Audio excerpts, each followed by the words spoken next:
पिवळ्या पाण्याचं गूढ अखेर उकललं. पिवळं पाणी घातक नाही, प्रयोगशाळेचा अहवाल. लातूर शहरातील अनेक भागात गेल्या काही दिवसापासून पिवळं पाणी येत असल्यामुळे नागरिकांनी तक्रारी केल्या होत्या.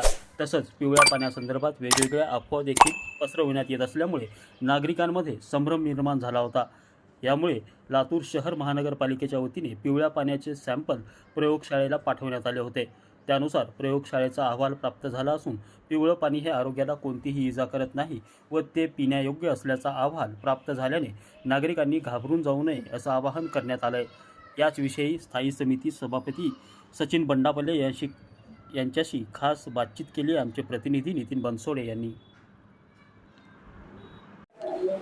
लातूर शहरामध्ये गेल्या काही दिवसापासून पिण्याचं पाणी जे आहे ते पिवळं येते आणि दूषित येते अशी प्रत्येक भागामध्ये किंबहुना शहरातल्या अनेक भागामध्ये लोकांनी तक्रारी केल्या होत्या. मात्र हे पाणी नेमकं पिण्यायोग्य आहे, आरोग्यास घातक आहे की चांगलं आहे यावर काही यंत्रणांनी तपास केलेला आहे. माझ्यासोबत स्थायी समिती सभापती सचिन बंडापल्ले आहेत. मला सांगा सर, हे पिवळं पाणी जे येते ते पिवळं पाणी नेमकं कशामुळे येते, काय कारण आहे? आज सकाळी प्रभाग 9 मध्ये पाणी पिवळं येते म्हणून तक्रार आल्यानंतर मी भेट द्यायला गेलो होतो. त्यानंतर पाणी पुरवठा विभागाशी आपण चर्चा केली आणि त्या पिवळ्या पाण्याचं एक कारण आहे की सध्या धरणाची पातळी खाली गेलेली आहे. त्यामध्ये विरघळलेलं जे ऑक्सिजन असतं पाण्यामध्ये ते ऑक्सिजनची कमी आहे. त्यामुळं पाण्याचा रंग हा पिवळसर आहे. आणि आम्ही मुंबई, पुणे आणि नांदेड अशा येथील टेक्निशियनशी चर्चा केली आहे.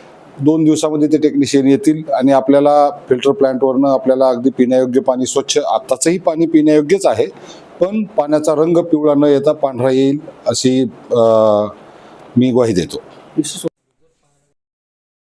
प्रामुख्याने संभ्रम अवस्था निर्माण झालेली आहे की पिवळं पाणी जे आरोग्यासाठी धोकादायक आहे किंवा त्वचेला जे त्याचे काही परिणाम होतात का किंवा पिल्यानंतर काय होतं का, काय उत्तर आले? मी ही नैसर्गिक प्रक्रिया आहे. मागच्या मे मध्ये सुद्धा पाणी पिवळं आलं होतं, त्याच्या मागच्या मे मध्ये सुद्धा पाणी पिवळं आलं होतं. तर पाण्याची पातळी खाली गेल्याच्या नंतर जे शेवाळ असतं ते शेवाळ आणि हे जे काय पाण्यातलं विरघळलेलं ऑक्सिजनची कमी आहे त्यामुळं पाण्याचा रंग पिवळसर होतो.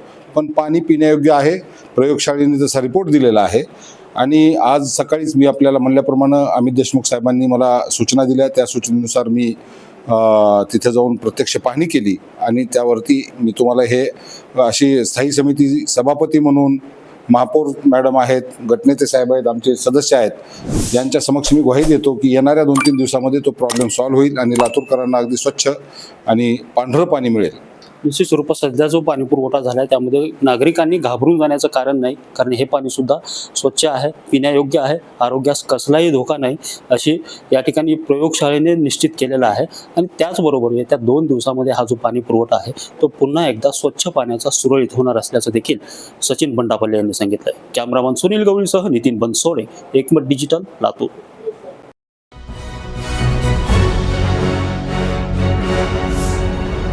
Thanks for watching Ekmat Digital.